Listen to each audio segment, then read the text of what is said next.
महाराष्ट्र में सियासी बहरान के दरमियान शिवसेना के बागी अरकान असेंबली सुप्रीम कोर्ट पहुंच गए हैं।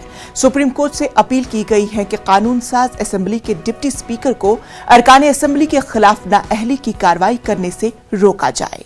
साथ ही अजय चौधरी को लेजिस्लेटर पार्टी का लीडर बनाने को भी चैलेंज किया गया है। सुप्रीम कोर्ट आज इस मामले की समाअत करेगा।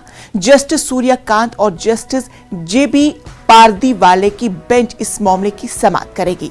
बागी अरकान असेंबली की पैरवी हरीश साल्वे, जबकि शिवसेना की पैरवी कपिल सिब्बल और अभिषेक मनु सिंघवी करेंगे। बागी रुकने असेंबली ने एकनाथ शिंदे को लेजिस्लेटर पार्टी के लीडर के तौर पर नाअहल करार देने के फैसले पर भी सुप्रीम कोर्ट से रुजू किया है। दरख्वास्त में सुनील प्रभु की बतौर चीफ वेब तकरूरी को भी चैलेंज किया गया है। वहीं एमएनएस चीफ राज ठाकरे के महाराष्ट्र के सियासी ड्रामे में अब एंट्री हो चुकी है।